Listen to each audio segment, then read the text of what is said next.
Report ತೊಗೊಂಡ್ರು. ಆ report ಆಧಾರ ಮೇಲೇ ಈ ಎಫ್ ಐ ಮಾಡ್ತಾರೆ. 1.5 ವರ್ಷ ಆಯ್ತು ಸಿದ್ದರಾಮಯ್ಯ ಅಧಿಕಾರಕ್ಕೆ ಬಂದು, ಇಲ್ಲಿವರೆಗೆ ನಿಮ್ಗೆ ಜ್ಞಾನೋದಯ ಆಗಲಿಲ್ಲ. ಕರೋನಾದ ಮೇಲೆ ಎನ್ಕ್ವೈರಿ ಮಾಡ್ಬೇಕಂತ ಹೇಳಿ ಅವತ್ತು ಮಾಡ್ಬೋದು. ನೀವು ಫಸ್ಟ್ CM ಆದ ತಕ್ಷಣ ಮಾಡ್ಬೋದಾಗಿತ್ತಲ್ಲ, ರಿಪೋರ್ಟ್ ತೊಗೋಬೋದಾಗಿತ್ತಲ್ಲ. ಮತ್ತು ಇದಾದ್ಮೇಲೆ ರಿಪೋರ್ಟ್ ಪೂರ್ಣಾವಧಿ ರಿಪೋರ್ಟ್ ತೊಗೊಳ್ರಿ, ಕಂಪ್ಲೀಟ್ ಸಂಪೂರ್ಣವಾದ ರಿಪೋರ್ಟ್ ತೊಗೋಬೇಕಲ್ಲ.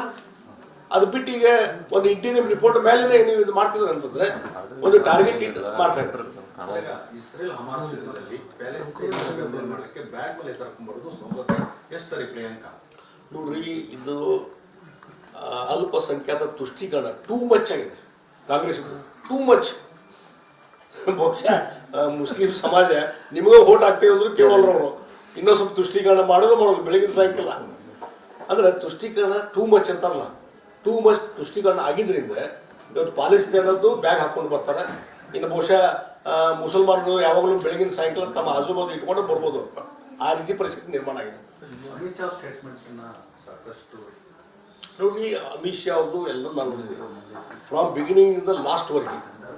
ಅವ್ರಿಗೆ ಎಂಟೈರ್ ಏನು ಟೋಟಲ್ ನೀವು ಸ್ಪೀಚನ್ನು ನೋಡಬೇಕು.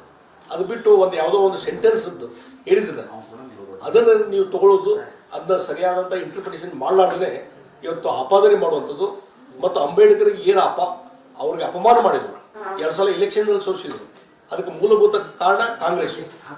ಅವ್ರು ಎಲ್ಲಿಯವರೆಗೆ ಅಂದರೆ ಅವ್ರಿಗೆ ಅವರು ಮೃತಪಟ್ಟಾಗ ಅವ್ರಿಗೊಂದಿಷ್ಟು ಒಂದು ಜಾಗ ಸದ್ಯ ಕೊಡಲಿಲ್ಲ ಅವ್ರಿಗೆ, ಇಲ್ಲಿ ಮಣ್ಣು ಮಾಡಲಿಕ್ಕೆ, ಸಮಾಧಿ ಮಾಡಲಿಕ್ಕೆ, ಇಲ್ಲೇ ಇದರಲ್ಲಿ ದೆಹಲಿಯಲ್ಲಿ. ಹೀಗಾಗಿ ಅನಿವಾರ್ಯವಾಗಿ ಬಾಂಬೆದಲ್ಲಿ ಮಾಡಬೇಕಾಯ್ತು. ಅಂದರೆ ಈ ರೀತಿ ಟ್ರೀಟ್ಮೆಂಟ್ ಮಾಡಿ ಅಂಬೇಡ್ಕರ್ ಅವ್ರ ಬಗ್ಗೆ ಯಾವಾಗಲೂ ನೆಗೆಟಿವ್. ಮತ್ತು ನೆಹರು ಅವರು ಅವರ ಒಂದು ಕೆಲವೊಂದು ವಿಚಾರಗಳಿಗೆ ಸ್ಪಂದನ ಮಾಡೋದ್ರಿಂದ ಪ್ರೊಟೆಸ್ಟ್ ಮಾಡಿ ನೆಹರು ಅವರು ಕ್ಯಾಬಿನೆಟ್ದಲ್ಲಿ ಇದ್ದಾಗ ರಾಜೀನಾಮೆ ಕೊಟ್ಟು ಹೋದರು ಅಂಬೇಡ್ಕರ್ ಅವರು. ಮುಂದೆ ಅವ್ರಿಗೆ ಕಾಂಗ್ರೆಸ್ ಟಿಕೆಟು ಕೊಡಲಿಲ್ಲ, 2 ಸಲ ಇಲೆಕ್ಷನ್ದಲ್ಲಿ ಸೋಲಿಸಿದರು. ಅವ್ರು ಯಾವುದೇ ಗೌರವದಿಂದ ನಡ್ಕೊಂಡಿಲ್ಲ ನೀವು ಇದ್ದಂಥ ಸಂದರ್ಭದಲ್ಲಿ. ಈಗ ಅಮಿತ್ ಶಾ ಅವರು ಒಂದು ಯಾವುದೋ ಸೆಂಟೆನ್ಸ್ ಹೇಳಿದ್ದಾರೆ ಅನ್ನುವಂಥ ಕಾರಣದ ಮೇಲೆ ಮಿಸ್ಇಂಟರ್ಪ್ರಿಟೇಷನ್ ಮಾಡಿ ಅದನ್ನು ಅಪಪ್ರಚಾರ ಮಾಡುವಂಥದ್ದು, ಇದು ಕೇವಲ ರಾಜಕೀಯ ದುರುದ್ದೇಶ ಹೊರತು ಮತ್ತು ಬೇರೆ ಯಾವುದೂ ಇಲ್ಲ ಅಂತ ಆಗುತ್ತೆ. ಸರ್, ಒಟ್ಟಾರೆ ಹೌಸ್ ಆಗಿದ್ದು ಹೌಸ್ನ ಒಳಗಡೆ ಆಗಿದೆ ಈ CTV ಪ್ರಕರಣ. ಹೊರಗಡೆ ಇವರು ಜುಡಿಷಿಯಲ್ ಪೊಲೀಸ್ ಎಲ್ಲ ಮಾಡಿ ಫೈಟ್ ಮಾಡಿದ್ದಾರೆ ಕಾಂಗ್ರೆಸ್ ಅವರು. ಈ ಎಲ್ಲ ಪ್ರಕ್ರಿಯೆಗೆ ನಿಮ್ಮ ಪಾರ್ಟಿ ಸ್ಟ್ಯಾಂಡ್ ಏನು ಮಾಡ್ತಾರೆ? ಈಗಾಗಲೇ ಸ್ಟ್ಯಾಂಡ್ ಹೇಳಿಬಿಟ್ಟಿವಲ್ರಿ, ಎಲ್ಲರ ಪಾರ್ಟಿ ಒಂದು ಸ್ಟ್ಯಾಂಡ್ ಇದೆ. ಇದನ್ನು ಖಂಡಿಸಿದ್ದೇವೆ ಮತ್ತು ಇದು ಕಾನೂನು ಹೋರಾಟನೂ ಪ್ರಾರಂಭ ಮಾಡಿದ್ದೇವೆ ಮತ್ತು ಈ ಕಾನೂನು ಹೋರಾಟದಲ್ಲಿ ಸಕ್ಸಸ್ ಆಗಿದ್ದೇವೆ. ಮುಖಭಂಗ ಆಗಿದೆ, ಈಗ ಕಾಂಗ್ರೆಸ್ ಸರ್ಕಾರಕ್ಕೆ ಮುಖಭಂಗ, ದೊಡ್ಡದಾದ ಮುಖಭಂಗ ಆಗಿದೆ. ಹೀಗಾಗಿ ಇದಕ್ಕೆ ಕ್ಷಮಾಪಣೆ ಕೇಳಿ ಅವರು ಇದನ್ನು ಹೊರಗೆ ಬರಬೇಕು. ಮುಖ್ಯಮಂತ್ರಿ ಮತ್ತು ಉಪಮುಖ್ಯಮಂತ್ರಿ ಕ್ಷಮಾಪಣೆ ಕೇಳಬೇಕನ್ನು ಒತ್ತಾಯ ಮಾಡಿ. ಸರಿ, ಮೀಸಲಾತಿ ವಿಚಾರದಲ್ಲಿ ಸಮಾಜದ ಮೀಸಲಾತಿ ಹೋರಾಟ ಮಾಡಾಗಿತ್ತು, ಏಕಾಏಕಿ ಅವ್ರನ್ನ ಲಾಠಿ ಚಾರ್ಜ್ ಮಾಡೋದು, ಅಟ್ಲೀಸ್ಟ್ ಒಂದು ಕರೆದು ಮಾತಾಡಬೇಕು. ಅಲ್ಲ, ಅದೇ ನೋಡಿ, ಇಲ್ಲಿ ಆಡಳಿತ ನಾ ಹೇಳಿಲ್ಲ, ಸಿದ್ದರಾಮಯ್ಯ ಅವರು ಅವ್ರದಕ್ಕರೆ ಲಾಸ್ಟ್ ರಿಸೋರ್ಟ್ ಅವರೇ ಹೇಳಿದಾರೆ ಮೊನ್ನೆ, ಇನ್ನು ಕೆಲವು ದಿವಸದಲ್ಲಿ ರಾಜಕಾರಣ ಮುಗೀತು ಅಂತೇಳಿ. ಈ ರೀತಿ ಹೇಳಿದಾಗ ಮತ್ತೇನೈತಿಲ್ಲ. ಸರ್, ಈಗ ಮಹದಾಯಿ ವಿಚಾರನಾಗ DK ಶಿವಕುಮಾರ್ ಹೇಳ್ತಾರೆ, ಡಾಕ್ಟರ್ ಜೋಶಿ ಅವರು ಮನಸ್ಸು ಮಾಡಿದ್ರೆ ಇವತ್ತೇ ನಾವು ರೆಡಿ ಇದ್ದೀವಿ, ಅವರು ಯಾವುದು ಇದು ಪರ್ಮಿಷನ್ ಕೊಡಿಸ್ಬೇಕಾಗಿತ್ತು ವನ್ಯಜೀವಿ. ನೋಡ್ರಿ, ನಾನಂತೂ ಒಬ್ಬ ಸಂಸತ್ ಸದಸ್ಯನಾಗಿ ಈಗಾಗಲೇ ಅದಕ್ಕೆ ಇಂಟರ್ನಲ್ಲಿ ಭಾಳಷ್ಟು ಪ್ರಯತ್ನ ಮಾಡ್ತಾ ಇದ್ದೇನೆ. ಭೂಪೇಂದ್ರ ಯಾದವ್ ಅವರನ್ನು ಸಂಬಂಧಪಟ್ಟಂಥ ಸಚಿವನು ಸಹಿತ CR ಪಾಟೀಲ್ನು ಭೇಟಿಯಾಗಿ ಈಗಾಗಲೇ ಮನವಿ ಪತ್ರ ಕೊಡೋದು, ಅವ್ರಿಗೆ ಓವರಾಲ್ ಆಗಿ ಅವ್ರ ಕೂಡ ಡಿಸ್ಕಷನ್ ಮಾಡೋದು ಅದನ್ನು ಮಾಡಿದ್ದೇನೆ. ಮತ್ತು ಇತ್ತೀಚೆಗೆ ನಡೆದಂಥ ಸದನದಲ್ಲಿ ಅದನ್ನು ಪ್ರಸ್ತಾವ ಮಾಡಲಿಕ್ಕೆ ನೋಟಿಸ್ ಕೊಟ್ಟಿದ್ದೆ ನಾನು. 0 ಅವರ್ದಲ್ಲಿ ಅಥವಾ ಕ್ವಶನ್ ಅವರ್ದಲ್ಲಿ ಅವಕಾಶ ಕೊಡ್ಬೇಕಂತೇಳಿ.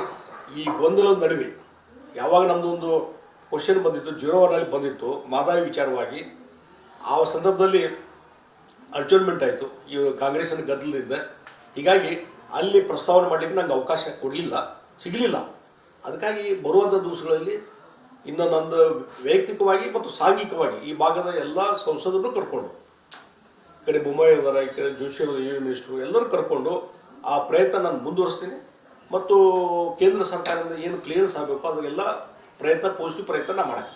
ಸಾಕಷ್ಟು ಗೊಂದಲ ಇದೆ ಸರ್, ರಾಜ್ಯ ಕೇಂದ್ರ ಅಂತೇಳಿ. ಯಾರು ವಾಟ್ ಎವರ್ ಮೇ ಬಿ, ನೋಡ್ರಿ, ನಮ್ಗೆ ಲಾಸ್ಟ್ ರಿಸಲ್ಟ್ ಇವತ್ತು ರಾಜ್ಯ ಸರ್ಕಾರದಿಂದ ಏನೋ ಆಗಬೇಕು ಅದನ್ನು ಕೇಳೋಣಂತೆ, ಕೇಂದ್ರದಿಂದ ಏನಾಗಬೇಕು ಅದನ್ನು ಕೇಳೋಣಂತೆ.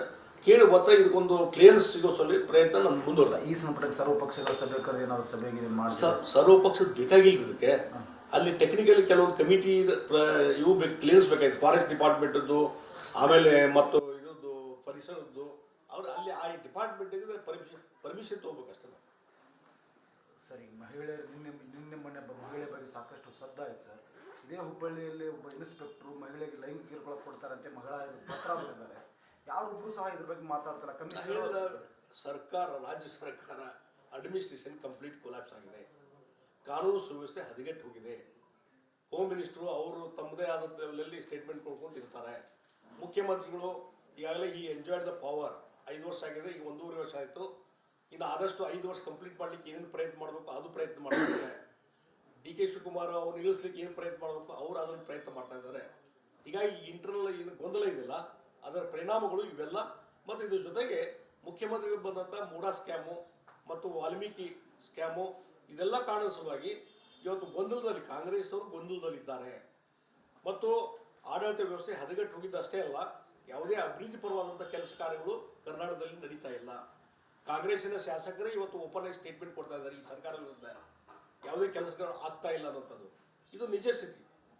ಮತ್ತು ಈಗ ನೋಡಿ ಎಲ್ಲ ಒಂದು ಈಗ ಸಬ್ ರಿಜಿಸ್ಟರ್ ಆಫೀಸ್ದಾಗ ನೋಂದಣಿ ಸದ್ಯಕ್ಕೆ ಆಗ್ತಾ ಇಲ್ಲ, ತಿಳ್ಕೊಂಬಿಡ್ರಿ. ಆದರೆ ಅದನ್ನು ಲಕ್ಷ್ಯ ವಹಿಸುತ್ತೆ ಇಲ್ಲ. ಈ ಸ್ವತ್ತು ಅಂತೇಳಿ ಅಲ್ಲಿ ಎಲ್ಲ ರೆಕಾರ್ಡ್ ಆಗಿದ್ರೆ ಮಾತ್ರ ನಾವು ಇವತ್ತು ನೋಂದಣಿ ಮಾಡ್ತೀವಿ ಅಂತಾರೆ. ಹೀಗಾಗಿ ಈ ಸ್ವತ್ತನ್ನು ಸ್ಪೀಡ್ ಮಾಡಬೇಕು. ನಾ ಬೇಡ ಅನ್ನೋದಿಲ್ಲ, ಈ ಸ್ವತ್ತು ಅನ್ನುವಂಥದ್ದು ಇಲ್ಲ, ಅದು ರೆಕಾರ್ಡ್ ಆಗ್ಬೇಕಲ್ಲ ಎಲ್ಲ ಪ್ರಾಪರ್ಟೀಸ್ ಬಗ್ಗೆ. ಓಕೆ, ಅದು ಪ್ರಾಪರ್ಟಿ ರೆಕಾರ್ಡ್ ಮಾಡಿರಿ. ಅರ್ಜಿ ಕೊಟ್ಟ 2 ದಿವಸಕ್ಕೆ ರೆಕಾರ್ಡ್ ಮಾಡಿರಿ, 3 ದಿವಸಕ್ಕೆ ರೆಕಾರ್ಡ್ ಮಾಡಿರಿ. ಆಧುನಿಕವಾದಂಥ ತಂತ್ರ ಇದೆ, ಎಲ್ಲವೂ ಇದೆ. ಅದನ್ನು ಬಿಟ್ಟು ಇವತ್ತು ಅಡ್ವಾನ್ಸ್ ಟೆಕ್ನಾಲಜಿ ಇದ್ದಾಗೂ ಸದ್ಯಕ್ಕೆ ಇವತ್ತು ಕೃಷ್ಣ ಬೈರೇಗೌಡರು ರೆವಿನ್ಯೂ ಮಿನಿಸ್ಟ್ರು ಎಲ್ಲ ಹೇಳ್ತಾರೆ, ಭಾಷಣ ಮಾಡ್ತಾರೆ. What is happen? ಈಗ ನೋಂದಣಿ ಕಡಿಮೆ ಆಗಿದ್ದು ಕಾರಣ ಏನು? ಕೃಷ್ಣ ಬೈರೇಗೌಡರು ಉತ್ತರ ಕೊಡ್ಬೇಕಾಗ್ತದೆ ಇದಕ್ಕೆ. ಈ ಸ್ವತ್ತು ಯಾಕೆ ಸ್ಪೀಡಪ್ ಆಗ್ತಾ ಇಲ್ಲ? ಈ ರೀತಿ ವ್ಯವಸ್ಥೆ ಅಂದರೆ ಪ್ರತಿಯೊಂದು ಇಲಾಖೆಯದ್ದು ಕಂಪ್ಲೀಟ್ ಕೊಲಾಪ್ಸ್ ಆಗಿದೆ. ಅಲ್ಲ, ಈಗ ಮಹಿಳಾ ಸಿಬ್ಬಂದಿಗಳೇ ಲೈಂಗಿಕ ಪತ್ರ ಬರೀತಾರೆ ಸರ್. ಇನ್ನೊಂದು ಕಡೆ ಅಂತ ದೂರು ಕೊಡೋದು ಅಲ್ಲ, ಆ ಇನ್ಸ್ಪೆಕ್ಟರ್ ಮೇಲೆ ಯಾವುದು ಕ್ರಮ ಯಾಕೆ ಆಗ್ತಿಲ್ಲ ಅಂದ್ರೆ ಇದೊಂದು ಷಂಡ ಸರ್ಕಾರ ಇದೆ. ಅದು ಇದೊಂದು ಷಂಡ, ಇದು ಅಸಂಸದೀಯ ಪದ ಅಂತ ನನ್ನ ಮೇಲೆ ಕೇಸ್ ಹಾಕ್ಲೇಬೇಕ. ಷಂಡ ಸರ್ಕಾರ ಇದು. ಅಲ್ಲ, ನೀವು ಪೊಲೀಸ್ ಆಕ್ಟರ್ಗೆ ಏನಾಯ್ತು ಸರ್ ಇನ್ಸ್ಪೆಕ್ಟರ್ ಮೇಲೆ ಕ್ರಮ? ನೋಡ್ರಿ, ಇವತ್ತು ಒಂದೊಂದು ಕೇಸ್ ತೊಗೊಂಡು ಹೋದ್ರೆ ಇಡೀ ಎಲ್ಲ ಕಡೆ ಒಂದು ಕೇಸ್ ನಡೀತು. ಬೆಳಗಾವಾಗ ಒಂದು 10 ಕೇಸ್ ನಡೀತಾವೆ, ಹುಬ್ಳ್ಯಾಗ, ಬೆಂಗಳೂರಾಗ ದಿನಾಲು ಒಂದು ಕೇಸ್ ನಡೀತಾವೆ. ಮಹಿಳೆಯರ ಮೇಲೆ ಅಟ್ಯಾಚ್ ನಡೀತಾ ಇದೆ. ಇದಕ್ಕೆ ಓವರಾಲ್ ಸೊಲ್ಯೂಷನ್ ಹುಡುಕಬೇಕು. ಬರೀ ಇಲ್ಲಿ ಒಂದೇ ಅಷ್ಟೇ ಅಲ್ಲ ನಾನು ಹೇಳೋದು, ಓವರಾಲ್.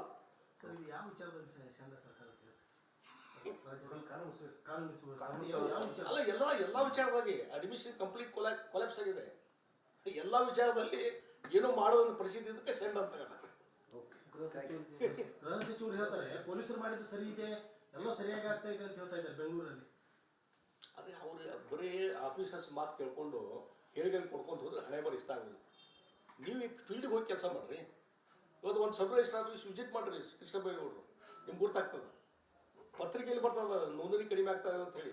ನಿಮ್ಮ ರೆವಿನ್ಯೂನೂ ಕಡಿಮೆ ಆಗ್ತಾ ಇದೆ, ಆದಾಯನೂ ಇಲ್ಲ ನಿಮಗೆ ಸರ್ಕಾರಕ್ಕೆ. ಒಂದಿಷ್ಟು ವಿಸಿಟ್ ಮಾಡಿರಿ, ಪೊಲೀಸ್ ಸ್ಟೇಷನ್ ವಿಸಿಟ್ ಮಾಡಿರಿ, ತಹಸೀಲ್ದಾರ್ ಕಚೇರಿ ವಿಸಿಟ್ ಮಾಡಿರಿ, ನಿಮ್ಗೆ ಗೊತ್ತಾಗ್ತದೆ. ಗೃಹ ಸಚಿವರು ಒತ್ತಡದಲ್ಲಿ ಕೆಲಸ ಮಾಡ್ತಾ ಇದ್ದಾರೆ. ಅವರು ಒತ್ತಡದಲ್ಲಿದ್ದಾರೆ ಮತ್ತು ಅವರು ಆದಷ್ಟು ಬೇಗ ಮುಖ್ಯಮಂತ್ರಿ ಆಗುವಂಥ ಪ್ರಯತ್ನವೂ ಒಳಗೆ ನಡೆದಿದೆ. ಹೀಗಾಗಿ ಎಲ್ಲರೂ ಒತ್ತಡದಲ್ಲಿ ಕೆಲಸ ಮಾಡಾಕತ್ತಾರೆ. Thank you sir.